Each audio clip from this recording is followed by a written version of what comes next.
Aujourd'hui, je vais vous cuisiner une recette de gnocchi de patates douces avec un beurre noisette à la harissa. Et en plus, c'est une recette à moins de 10 €.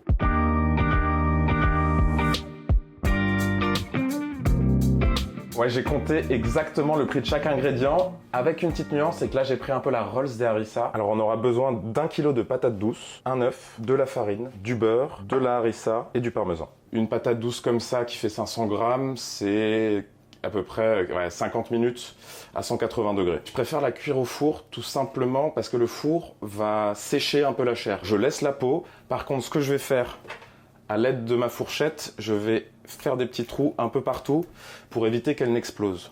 Alors, ça explose? La vérité, c'est que je ne le sais pas parce que j'ai jamais tenté, mais j'ai pas envie de tenter aujourd'hui. Alors, on va les sortir du four. Celle-ci, je vais la garder au chaud. On va voir ce que ça donne. Nickel. Bon, là, maintenant, il faut qu'on la transforme en purée.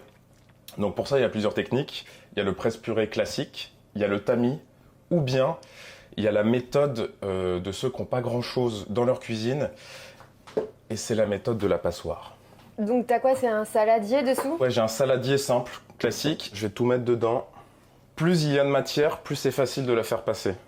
Donc en mettre le maximum. Hop.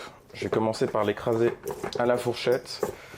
Ça sort des petits fils comme si on utilisait un presse-purée. Maintenant qu'on a fait ça, je vais utiliser une spatule.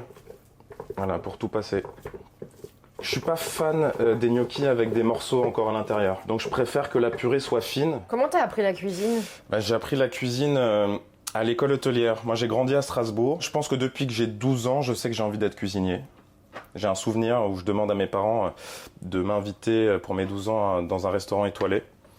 C'est mon premier souvenir d'amour de la bouffe. Et après mon bac, après une année où je me suis rendu compte à Londres que j'étais pas fait pour le commerce et le marketing, je me suis inscrit à l'école hôtelière. Donc j'ai fait un BTS hôtellerie-restauration classique et c'est là que j'ai appris la cuisine avec des profs géniaux et des stages hyper durs. Alors on va surtout récupérer tout ça. Je vais mettre dedans une pincée de sel. Je vais ajouter de la farine. Donc l'idée, c'est de commencer avec 250 grammes et on va ajuster pendant le pétrissage. Il faut que la pâte, on puisse la travailler sans que ça colle au doigt à 100%. Ça va ressembler à une pâte à pâte, mais bien orange. Ça, cet ustensile, il est tellement pratique. Ça sert à ça, à travailler la pâte. Bon là je sais que tu vois, elle s'est bien incorporée, je la travaille mais je vais avoir besoin d'encore plus de farine.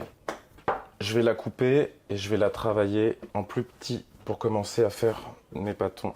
Hop. Après les gnocchis, on les fait de la taille qu'on veut, chacun a son truc. De toute façon la cuisson elle va être très simple, dès qu'on les met dans l'eau, dès qu'ils remontent c'est cuit. Maintenant il faut les couper. Ça c'est tout un art, couper les gnocchis. Là j'enlève juste le bout, je me referai un petit gnocchi. En fait, il faut pas hésiter. C'est l'hésitation qui tue le gnocchi. Je presse et je pousse. Cette opération, on peut aussi la faire avec un couteau et ce sera la même chose, juste couper glisser. Seulement, le couteau peut abîmer le plan de travail. Donc déjà, il faudrait le faire sur une planche. Et forcément, le geste abîme un peu la lame. L'autre cuisson des pâtes, il faut bien la saler. Maintenant qu'on a lancé ça, je pense qu'on peut commencer la sauce. Ok, alors c'est quoi ta sauce? Alors ma sauce, c'est un beurre noisette à la harissa. Alors c'est un beurre qu'on va laisser légèrement brûler et en fait il va commencer à changer de couleur. Donc il va avoir une couleur légèrement brune, donc un peu noisette. Et puis surtout, le beurre il va commencer à avoir cette odeur justement un peu plus noisetée, un peu plus hivernale, un peu plus prononcée. Quand il se passe ça, c'est que c'est l'eau contenue dans le beurre qui est en train de...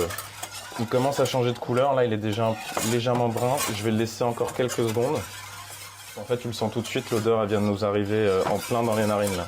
Maintenant qu'on a préparé le beurre, j'ai préparé une petite astuce. J'avais mis à l'avance un petit bain-marie glacé, de l'eau du coup très froide, avec un bol avec l'eau et un bol par-dessus. Et en fait, comme ça, je vais reformer mon beurre pour qu'on puisse à nouveau le tartiner et qu'on puisse le garder au frigo. Donc là, tu vois, il commence à se reformer et ça va assez vite. Voilà. Maintenant que l'eau bout, on va pouvoir y mettre nos gnocchis Alors ça va cuire assez vite. Hein. Et en fait, ce qu'on va faire, c'est qu'on va finir la cuisson des gnocchis dans la poêle pour être sûr qu'ils soient parfaitement enrobés. J'ai fait cuire à peu près un tiers des gnocchis. Donc on peut même dire qu'en fonction de la quantité, de la taille des mangeurs, c'est une recette qui peut aller facilement à 5 personnes. Toi d'abord. Allez. J'en prends un bien imbibé de sauce. Parfait, moi j'en prends un bien imbibé de parmesan.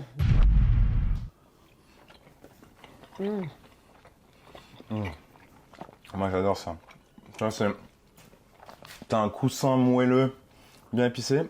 Après, j'aurais peut-être rajouté un peu plus de harissa, je connais pas ton take. Non, franchement, ça va. Toi ça va? Ok. Ouais.